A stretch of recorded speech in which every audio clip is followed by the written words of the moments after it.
नमस्कार दोस्तों, आप देख रहे हैं एम के ज्ञानी बाबा।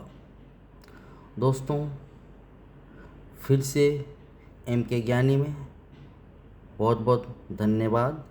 दोस्तों, इस चैनल को लाइक और सब्सक्राइब ज़रूर करें ताकि रोज़ का मेरा वीडियो आपको मिलते रहे। दोस्तों, जिन्होंने इस चैनल को सब्सक्राइब कर दिया है उनको बहुत बहुत धन्यवाद, और जिन्होंने नहीं किया है उनसे मैं यही कहूँगा कि आपको रोज़ की जानकारी चाहिए तो आप प्लीज़ आप इस चैनल को सब्सक्राइब कर दीजिए। सब्सक्राइब करने में दोस्तों कुछ पैसा नहीं लगता, बिल्कुल फ्री है। ठीक है, तो आप सब्सक्राइब करते हैं तो मुझे सिर्फ मोटिवेशन मिलेगा और अच्छा लगेगा कि आप हमारा चैनल को सब्सक्राइब किया है।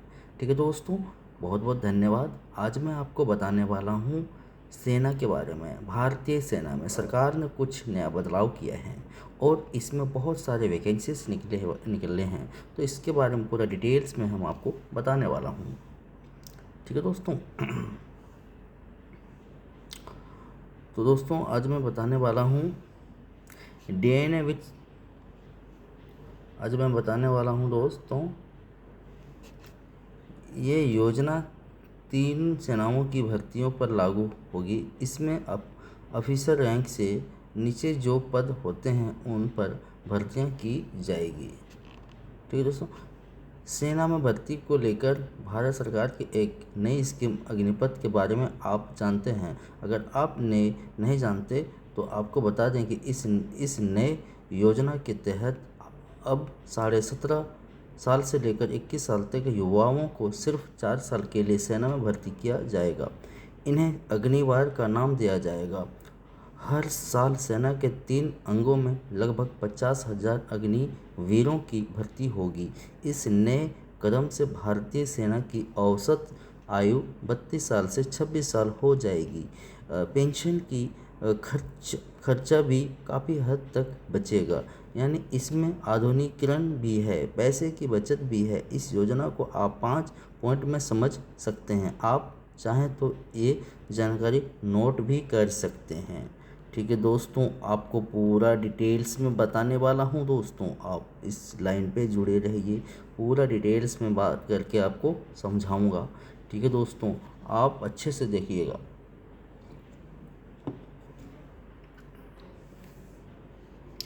पहला पॉइंट है दोस्तों, योजना तीनों सेनाओं की भर्तियों पर लागू होगी।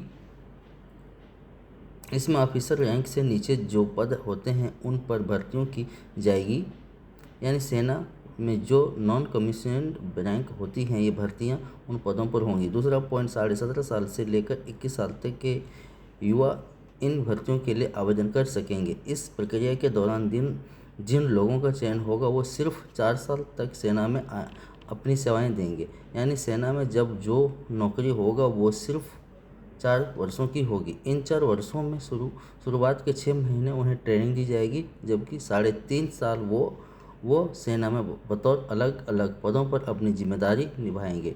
जब 4 साल पूरे हो जाएंगे तो इन सैनिकों को रिटायर कर दिया जाएगा। रिटायरमेंट पर मिलेगा अच्छा खासा पैकेज। हालांकि सरकार ने ये भी कहा है कि वो सभी सैनिकों को रिटायर नहीं करेगी। हर बैच में से 25% सैनिकों को 4 साल के बाद भी सेना में रहकर देश के लिए काम करने का मौका दिया जाएगा।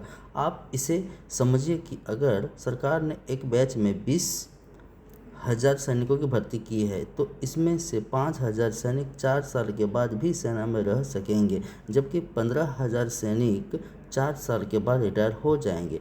तीसरा पॉइंट, रिटायरमेंट के बाद सरकार इन अग्निवीरों को एक अच्छा खासा पैकेज देगी।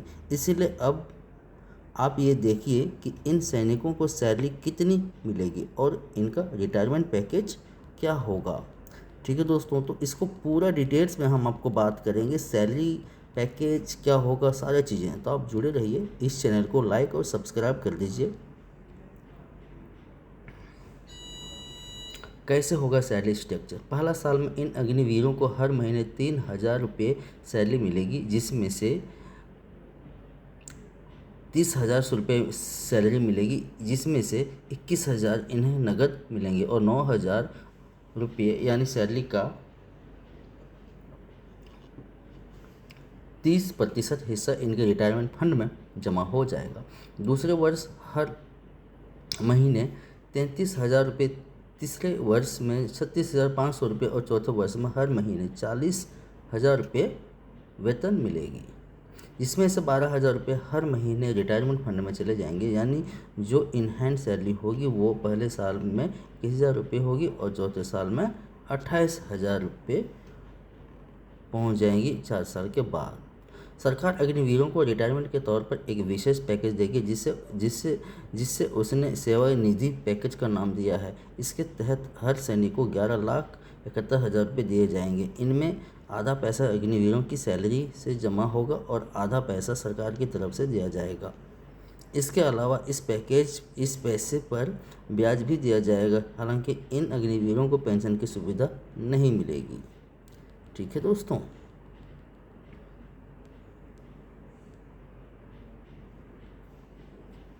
दुनिया की दूसरी सबसे बड़ी फौज।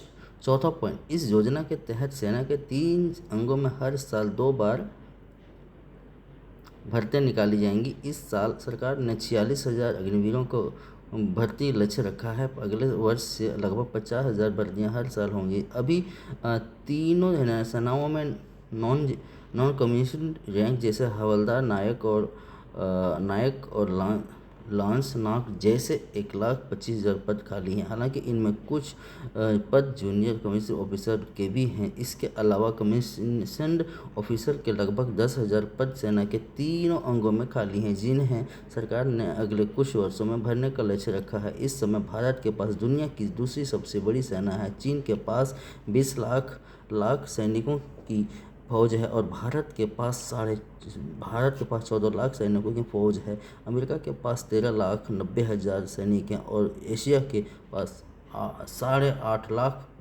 सक्रिय सैनिक हैं। ठीक है दोस्तों, आप जुड़े रहिए। अग्निवीरों को देगी सर्टिफिकेट।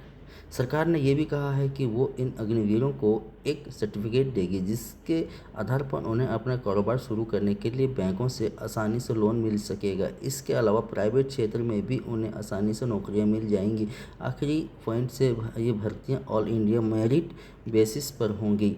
अब तक सेना में अंग्रेज़ों के ज़माने का रेजिमेंट सिस्टम चल आ रहा था, जिसके तहत जाति और क्षेत्र के आधार पर सैनिकों की सेना में भर्ती होती थी।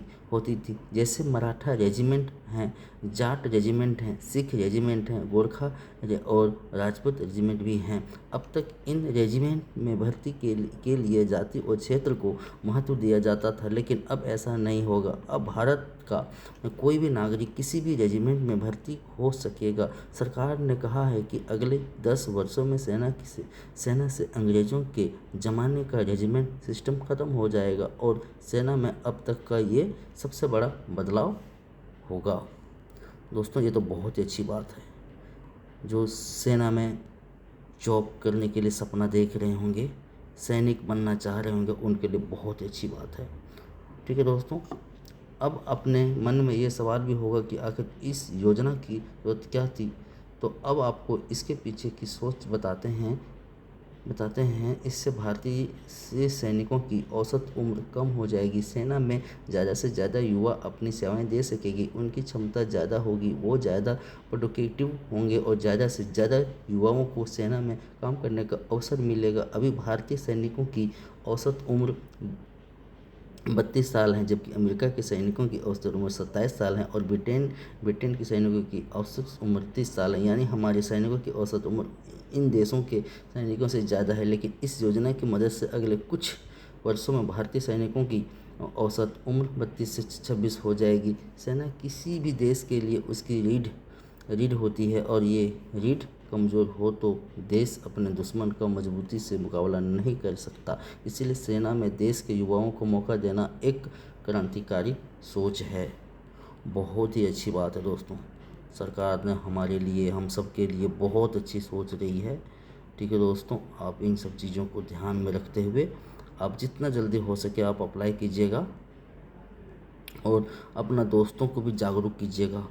ठीक है दोस्तों, आप इन अपने दोस्तों को बिल्कुल जागरूक करते कीजिएगा, उनको भी बताइएगा इन सब चीज़ों के बारे में, क्योंकि उनको नहीं पता होगा। आप देख सकते हैं, ये भी पढ़ सकते हैं आप। दूसरा, इससे सरकार हथियारों की खरीद पर ज़्यादा पैसा खर्च कर पाएगी। अब तक सरकार को रक्षा बजट का आधे से ज़्यादा हिस्सा सैनिकों की सैलरी और पेंशन देने पर खर्च करना पड़ रहा था, लेकिन इस योजना के लागू होने से ये खर्च धीरे धीरे कम होगा। वर्ष 2020-21 में भारत का रक्षा 4,85,000 करोड़ रुपया था, जिसमें से 28% यानी 1,34,000 करोड़ रुपये सरकार ने सैलरी देने में खर्च किए। 26% यानी 1 लाख इतना रुपये सैनिकों को पेंशन देने में खर्च किए। केवल 27% यानी 1,31,000 करोड़ रुपये नए हथियारों को खरीदने पर खर्च किए गए। यानी आप देखें तो रक्षा बजट का ये 55% हिस्सा सैलरी में से हैं। दोस्तों, आप अपने दोस्त को बिल्कुल जागरूक कीजिए, ठीक है, और आप उनको बताएं, ठीक है, एक नया रूल्स के हिसाब से फॉर्म भरें और करें। दोस्तों, इस चैनल को लाइक और सब्सक्राइब ज़रूर करें, ताकि आपको रोज़ को मेरा वीडियो मिलता